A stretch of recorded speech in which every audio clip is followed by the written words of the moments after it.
Go. Hello friends, welcome to my YouTube channel. आज हम एक बहुत ही कॉमन फीमेल प्रॉब्लम के बारे में चर्चा करेंगे, जिसे वैजाइनल डिस्चार्ज या वाइट डिस्चार्ज के नाम से भी जाना जाता है, और इसे हम मेडिकली लुकोरिया कहते हैं। जो आपने बहुत सुना होगा, आजकल small female, small girls, adult woman सब में ये प्रॉब्लम बहुत आम हो गई है।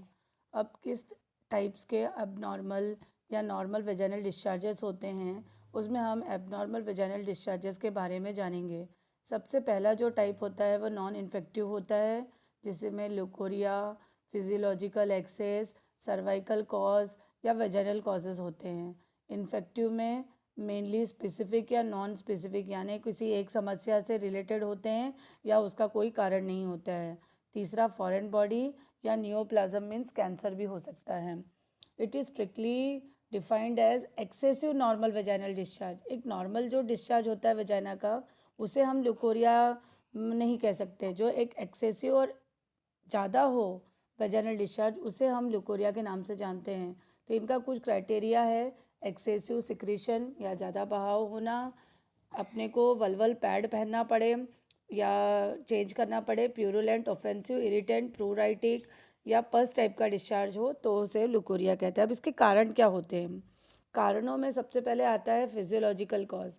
फिजियोलॉजिकल कॉजेज़ में आता है ड्यूरिंग प्यूबर्टी, जैसे जब मेंसेस शुरू होते हैं या मेंसेस के टाइम, मेंस्ट्रुअल साइकिल या माहवारी के समय कुछ कारण हो सकते हैं। प्रेगनेंसी या सेक्सुअल एक्साइटमेंट हो सकता है। ऐसे कुछ फिजियोलॉजिकल कारण होते हैं। अब सर्वाइकल कारण में अगर हम देखना जाए तो सर्विसाइटिस, सर्विस के इन्फेक्शन को कहा जाता है, या सर्वाइकल एरोजन होता है। वो बहुत क्लिनिकल टर्म्स है, लेकिन जस्ट मैं आपको इन्फॉर्मेशन दे रही हूँ।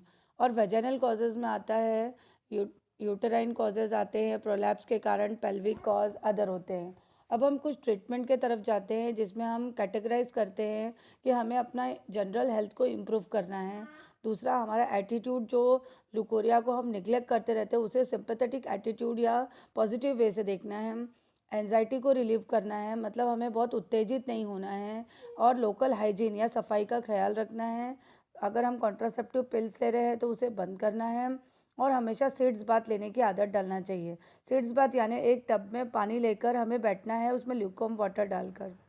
अब होम्योपैथिक मेडिसिन या होम्योपैथी किस तरह से हमारी लुकोरिया की प्रॉब्लम को बहुत अच्छी तरह से सॉल्व करती है, उसके बारे में हम बताएंगे, क्योंकि बहुत से लोगों में जानकारी ही नहीं है कि होम्योपैथी में इसका बहुत अच्छा इलाज है। तो आज हम देखेंगे, इसकी सबसे पहली मेडिसिन है एल्यूमिना। एल्यूमिना नाम से ही समझ में आ रही है कि एल्यूमिनियम से एल्यूमिनियम ऑक्साइड होता है, उससे हमारी मेडिसिन पोटेंटाइज तौर पे बनती है। अब एल्यूमिनियम में क्या होता है, ऐसे गर्ल्स जिनमें रूमेटिज्म यानी वात का प्रॉब्लम होता है, हाथों पैरों में दर्द रहता है और प्रोफ्यूज एक्सेसिव डिस्चार्ज होता है, जो नीचे अप टू द हील्स तक जाता है या पैरों में नीचे बहाव काफ़ी हो जाता है, और ये डे टाइम में ज़्यादा बढ़ता है और रात में कोल्ड बाथिंग से आराम मिलता है। इसमें ईचिंग भी होती है और थोड़ा हॉटनेस भी होता है, और उन्हें कॉन्स्टिपेशन की शिकायत होती है, तो एल्यूमिना मेडिसिन हम देते हैं। दूसरी मेडिसिन है हमारी बोरैक्स विनेट। ये भी बहुत ही कॉमन मेडिसिन है जो ल्यूकोरिया के लिए यूज़ किया जाता है। इसमें जो पेशेंट होता है उसका ल्यूकोरिया बहुत ही प्रोफ्यूज यानी बहुत ज़्यादा होता है, और पार्ट्स में पेन क्रिएट करता है, और सिक्रीशन बहुत ही वाटरी होता है और फ्लो लंबे समय तक रहता है, और इसके पेशेंट को डाउनवर्ड मोशन से डर होता है।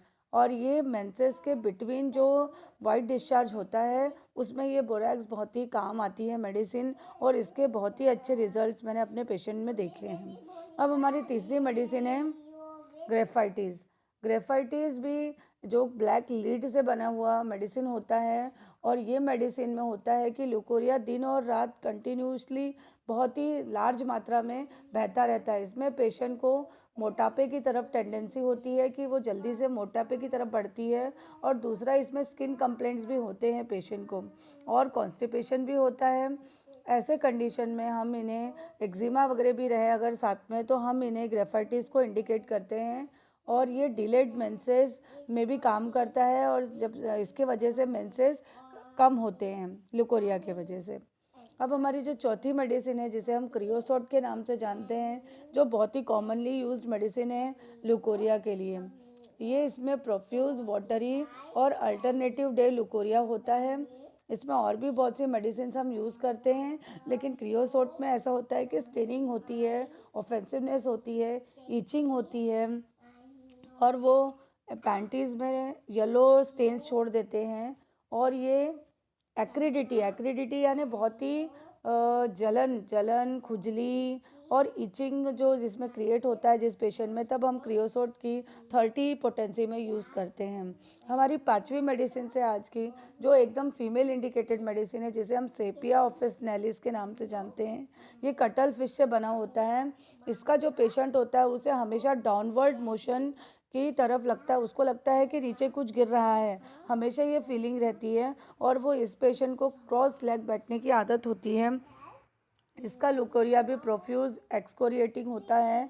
एक्सकोरिएटिंग यानी बहुत ही तकलीफदेह होता है, वहाँ वजाइना में इचिंग क्रिएट करता है और ये पेशेंट में इनडिफरेंस आ जाता है। इनडिफरेंस यानी वो इस सब को लेके वो अलग तरह से सोचने लगती है। इस टाइप के पेशेंट को हम